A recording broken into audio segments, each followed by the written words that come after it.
ಈಗ ಅವ್ನು ಯಾವ ಹುಚ್ಚ ಹಾಸ್ಪಿಟಲ್ ಟ್ರೀಟ್ಮೆಂಟ್ ತಗೋತಾವ ಇವಾಗ ಕೇಳಕ್ ಮಿಟ್ರಿಲ್ವಾ ಇವಾಗ ನರ ಇಲ್ವಾ ಯಾರ ದರ್ಶನ ಅಭಿಮಾನಿಗಳು ಅಂದ್ರೆ ಹುಚ್ಚಾಸ್ಪತ್ರೆಯಲ್ಲಿ ಯಾವ ಹುಚ್ಚಾಸ್ಪತ್ರೆ ಟ್ರೀಟ್ಮೆಂಟ್ ತಗೋತಾವ ಇವಾಗ ಅವ್ರ ಮಾಧ್ಯಮದವ್ರು ಮಾಡ್ತಾರೆ ದಿವ್ಯ ವಸಂತ ಏನ್ ಮಾಡೋಳೆ ಹೆಣ್ಮಕ್ಳು ನಿಕ್ಕೊಂಡು ತಲೆ ಹಿಡಿದ್ರೆ ಬಿಟಿ ಅವ್ರು 8 ಲಕ್ಷ 15 ಲಕ್ಷ ಅಂತ ಕೇಳಿದ್ರು ಇವಾಗ ಯಾರನ್ನ ಆಡ್ತಾವ್ರೆ ಇವಾಗ ಕೇಳಕ್ ಇವಾಗ ಗಂಡಸ್ತಾನೆ ಅವಾಗ ಯಾರ್ಯಾರೋ ಫೋನ್ ಮಾಡಿ ಹೇಳಿದ್ರು ನಿಜವಾದ ಗಂಡಸು ಅಂದ್ರೆ ನೀವೇ ಅಂತ ಹೇಳಿದ್ರಂತೆ ಈಗ ಯಾರು ಇವಾಗ ಗಂಡಸು ಅಂತ ಹೇಳ್ತಾರಲ್ವಾ ಕೇಳ್ಬೇಕು ತಾನೆ ಇವಾಗ ಕೇಳಿ ಬರೀ ನಮ್ ದೇವ್ರೇ ಕಾಣ್ತಾನೆ ಕಣ್ಣಿಗೆ ಯಾಕೆ ದರ್ಶನಿಂದ ಮೇವ್ ಮೇಯ್ತಾರೆ ಅವರು ಅದೇ ವಿಷಯ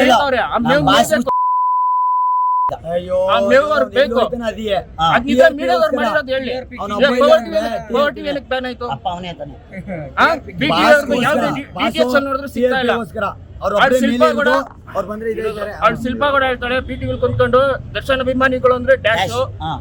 ದರ್ಶನ್ ಡ್ಯಾಶ್ ಆಯ್ತು ಆಟೋ ಹಣ ಎಷ್ಟು ಇಸ್ಕೊಂಡ್ಬಿಟ್ಟಿದ್ದೆ ಎಷ್ಟು ಇಸ್ಕೊಂಡ್ಬಿಟ್ಟೆ ನಾವು ಕನ್ನಡ ಇಂಡಸ್ಟ್ರಿಗೋಸ್ಕರ ನಮ್ ದುಡ್ಡಲ್ಲಿ ಮಾಡಿದೀವಿ ಬೇರೆಯವ್ರ ಹತ್ರ ನಾವು ಮಾಡಿಲ್ಲ ನಾವು ನಮ್ ದುಡ್ಡಲ್ಲಿ ಮಾಡಿದೀವಿ ಯಾರು ಕೊಟ್ಟ ಕನ್ನಡ ಫಿಲಂ ಇಂಡಸ್ಟ್ರಿಗೆ ನಾವು ದುಡ್ಡು ಹಾಕಿದೀವಿ ಇವತ್ತು ಪಿಕ್ಚರ್ ದುಡ್ಡು ಕೊಟ್ರ ನಿನ್ಗೆ ಯಾರು ಅಲ್ಲ ಯಾರು ನನ್ ದುಡ್ಡಲ್ಲಿ ದುಡ್ಡು ನಾವು ಬಂದ್ ನೋಡಿದ್ವಿ ಏನಕ್ಕೆ ಅಭಿಮಾನ ನನ್ ದುಡ್ಡಲ್ಲಿ ನಮ್ ದೇವ್ರವ್ರು ನಿಯತ ತೋರಿಸ್ರಿ ನಿಯತ ತೋರಿಸ್ಬೇಕು ಅಜಿತ್ಗೆ ಡೈರೆಕ್ಟ್ ಆಗಿ ಹೇಳ್ತೀನಿ ಇವತ್ತು ನೀನ್ ಇದ್ರೆ ಎಲ್ಲ ಹೇಳಿದ್ರಲ್ಲ ನಿನ್ಗೆ ಅವ್ರು ಫೋನ್ ಮಾಡ್ಬಿಟ್ಟು ನೀನು ನಿಜವಾದ ಗಂಡಸು ಅಂತ ಶಿಲ್ಪಗೌಡಂದಾಗ್ಲಿ ಇದ್ರದಾಗ್ಲಿ ದಿವ್ಯ ವಸಂತದಾಗ್ಲಿ ಮಾಡು ಮೀಡಿಯಾದವ್ರ ಧರ್ಮ ತೋರ್ಸು ವೃತ್ತಿ ಧರ್ಮ ತೋರ್ಸು ವೃತ್ತಿ ಧರ್ಮ ಮರ್ತು ನೀನ್ ಯಾವ ಅವ್ನಿಗೆ ಕೂದ್ಲೇ ಬರಲ್ಲ ಹಿಂಗ್ ಬುದ್ಧಿ ಹೇಳ್ಬೇಕು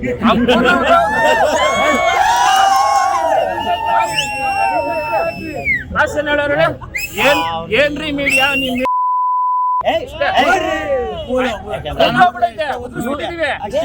ತಾಕತ್ತಿದ್ರೆ ಮಾಡ್ಲಿ ನ್ಯೂಸ್ ಮಾಡ್ಲಿ ಅಜಿತ್ ಅಲ್ಲ ಯಾರೋ ಜಯಪ್ರಕಾಶ್ ಶೆಟ್ಟಿಗೆ ಹೋಗೋಣ ಬಾ ಅಂತಾನಲ್ಲ ಶೆಟ್ಗೆ ಹೋಗೋಣ ಬಾ ಅದೇನೋ ಟ್ರೋಲು ದೇವಸ್ಥಾನದಲ್ಲಿ ಬೆಟ್ಟಿಗೆ ಹೋಗೋಣ ಬಾ ಅಂತ ಕರೀತಾನ ಸಡ್ಗೆ ಬತ್ತಿ ಮುಪ್ಪತ್ತೈ ಕೂಟೆ ಮೇಲೆ